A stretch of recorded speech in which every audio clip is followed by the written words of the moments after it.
رب اشرح لي صدري ويسر لي أمري رب زدني علما رب زدني علما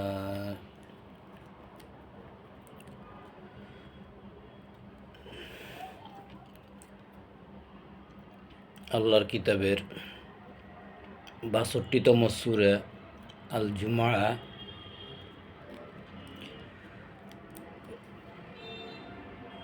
এই সূরাটিতে রয়েছে ১১টি আয়াত।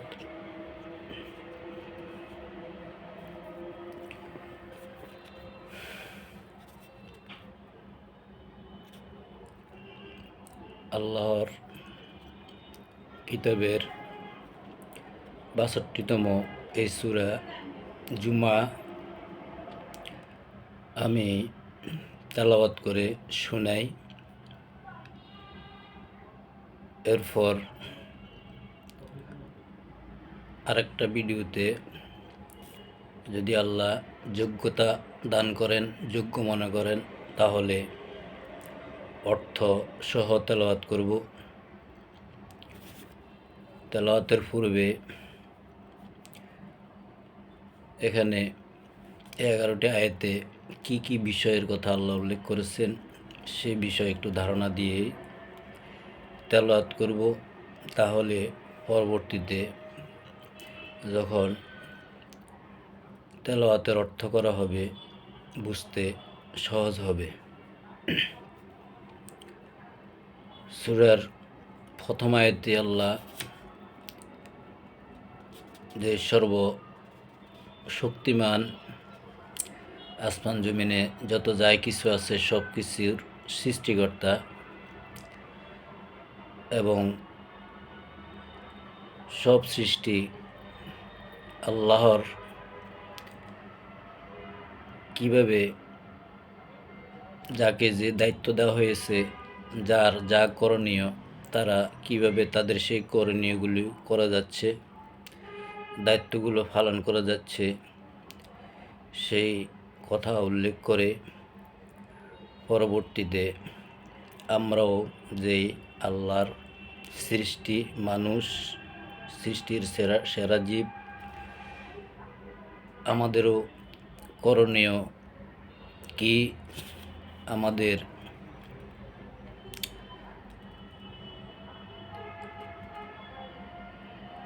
প্রতি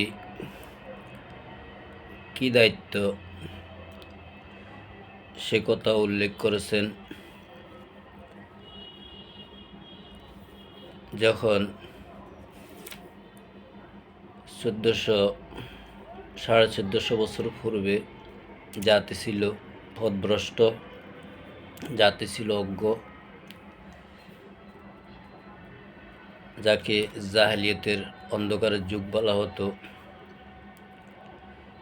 সেই অন্ধকার যুগে, পথভ্রষ্টতার যুগেই একজন রাসূলকে আল্লাহ কিতাব দিয়ে সেই যুগে সেই পথভ্রষ্টদেরকে সিরাতুল মুস্তাকিমে আনতে একজন রাসূল প্রেরণ করেছেন কিতাব দিয়ে। এবং এটা আল্লাহর একটা সে জাতির জন্য বিশেষ একটা অনুগ্রহ। এবং ওই সময় যদি আল্লাহ এই কিতাব না দিতেন তাহলে তারা সেই পথভ্রষ্ট থেকে যেত এবং তাদের পরবর্তীতে আজ পর্যন্ত আমরাও সেই পথভ্রষ্ট থাকতাম। সেটি আল্লাহ স্মরণ করে দিয়েছেন। এবং এমন এক ব্যক্তিকে আল্লাহ এই কিতাব দিয়েছেন যাকে আল্লাহ যোগ্য মনে করেছেন, অর্থাৎ রাসূল। সেই রাসূলের মাধ্যমে আল্লাহ এই কিতাব পাঠিয়েছেন মানব জাতির কাছে। এই কথাগুলি বলার পর নবীজি আগমনের কয়েক হাজার বছর পূর্বে যেসব জাতি ছিল তার মধ্যে বনী ইসরাঈলদের কথা উল্লেখ করে আল্লাহ সাবধান বানিয়ে দিচ্ছেন যে ইতিপূর্বে আমি তাওরাত দিয়েছি, বনী ইসরাইলদেরকে তারা কিতাবের সাথে কী ধরনের আচরণ করেছে সেই ইতিহাস স্মরণ করে দিয়েছেন। এখন আমাদেরকে রাসূল দিয়েছেন, কিতাব দিয়েছেন, আমরা যদি সেই কিতাবকে অপব্যবহার করি, কিতাবকে যদি অমান্য করি, তাহলে আমাদেরও পরিণাম কী হবে সেসব আলোচনা রেখেছেন। এরপরে যারা আল্লাহর কিতাবকে গোপন করে নিজেরা কিতাব তৈরি করে নিজেদের কিতাবে বিশ্বাসী ছিল, তাদেরকে আল্লাহ মৃত্যুর কথা স্মরণ করে দিয়ে সাবধান বানিয়ে দিচ্ছেন যে তোমরা কিতাবকে গোপন করে আমার আয়াতকে ভুলে তোমরা যদি নিজেরাই সেই পূর্বের বনী ইসরাইলদের মতো নিজেরাই কিতাবের বোঝা ভাড়াও, নিজেরাই কিতাব বানাও, নিজেরাই দল ভাড়াও, তাহলে আর যদি তোমরা তোমাদের সেই দলকে সত্যবাদী দল মনে করো, তোমাদের লিখিত সে বই সেই কিতাবকে তোমরা সত্য বলে মনে করো, তাহলে তোমরা মৃত্যু কামনা করো।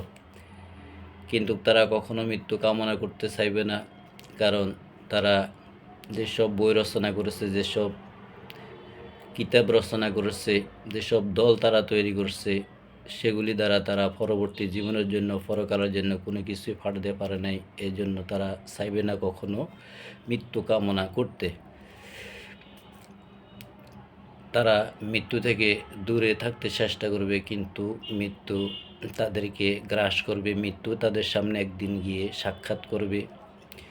আল্লাহ তাদের দৃশ্য অদৃশ্যের সব কিছু মৃত্যুর পর তাদেরকে উপস্থিত করে সব কিছু আল্লাহ তাদের গোপন যা কিছু করেছে, ওপনে যা কিছু করেছে, সব কিছু আল্লাহ বিস্তারিতভাবে তাদের সামনে বর্ণনা করবেন।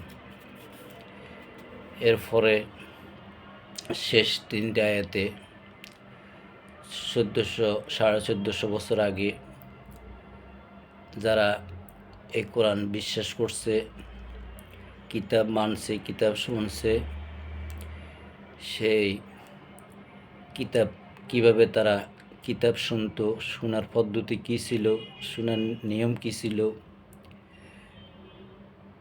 নবীজি 1450 বছর আগে কিভাবে জুমা করতেন, আর সে জুমার আলোচ্য বিষয় কী ছিল, সে জুমার ফলাফল সম্পর্কে আল্লাহ তুলে ধরেছেন।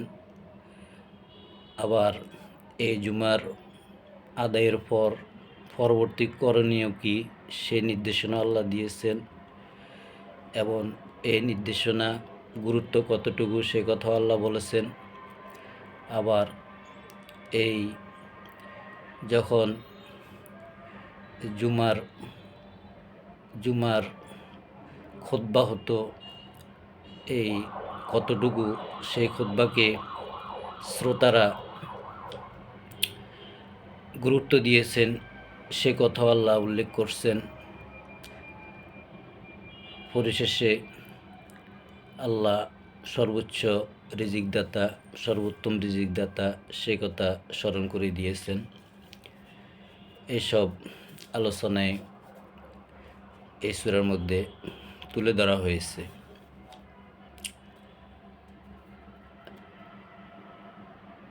প্রথমত আল্লাহর পরিচয় দিয়েছেন, আমাদের প্রতি অনুগ্রহ করে কিতাব দিয়েছেন, অজ্ঞ জাতিকে পথভ্রষ্ট জাতিকে আল্লাহ সঠিক পথের জন্য আল্লাহর করুণা মহা এক অনুগ্রহ কিতাব এবং রাসূল দিয়েছেন, এবং পূর্ববর্তী বনী ইসরাইলের পরিণাম সম্পর্কে উল্লেখ করে সাবধান বানিয়ে দিয়েছেন।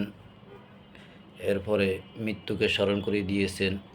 পরবর্তীতে আমাদের রাসূল কিভাবে জুমা করতেন, সেই জুমার আলোচ্য বিষয় কী ছিল, এসব স্মরণ করে দিয়ে আল্লাহ এই সূরার সমাপ্তি ঘটালেন।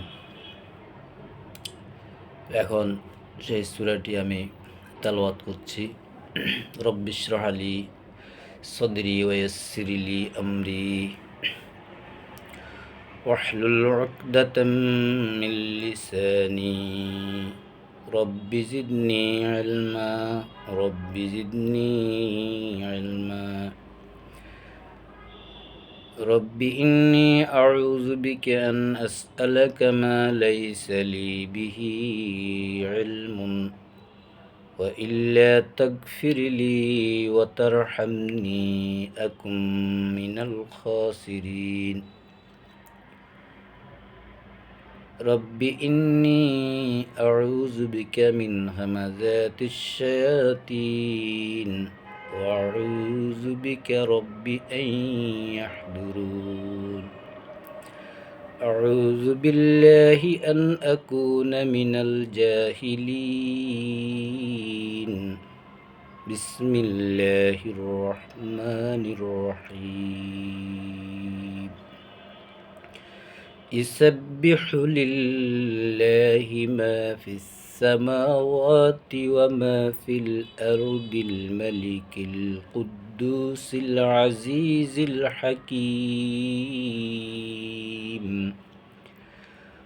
هو الذي بعث في الأميين رسولا منهم يتلو عليهم آياته ويزكيهم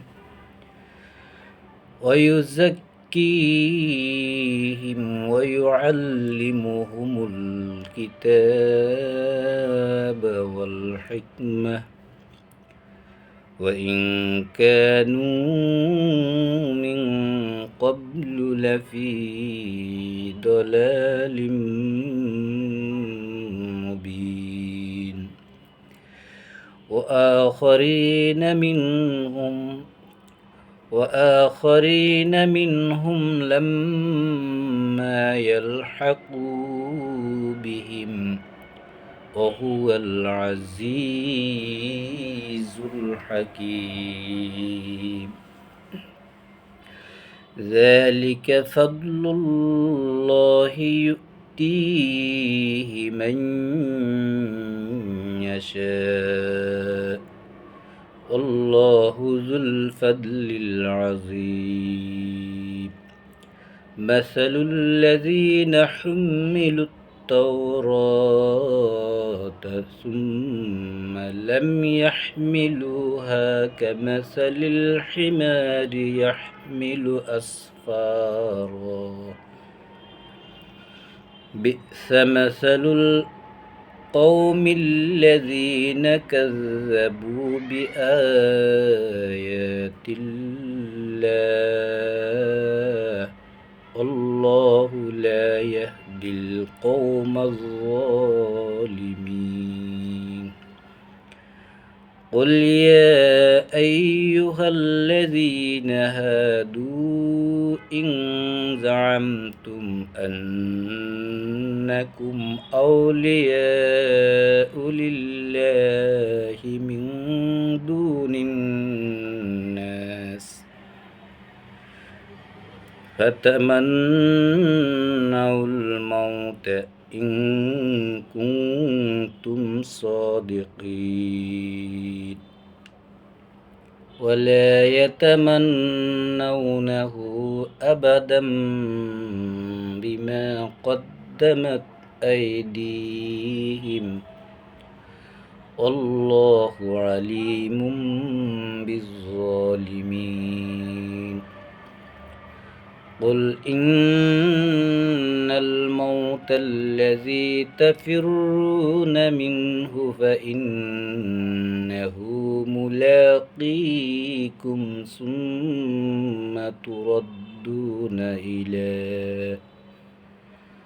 ثم تردون إلى عالم الغيب والشهادة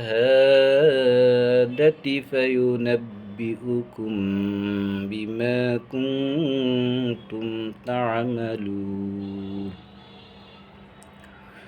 يا أيها الذين آمنوا إذا نودي للصلاة من يوم الجمعة فاسعوا إلى ذكر الله وذروا البيع ذلكم خير لكم إن كنتم تعلمون فإذا قضيت الصلاة فانتشروا في الأرض وابتغوا من فضل الله واذكروا الله كثيرا لعلكم تفلحون وإذا رأوا تجارة أو لهوا انفضوا إليها وتركوك قائما قل ما عند الله خير من اللهو ومن التجارة الله خير الرازقين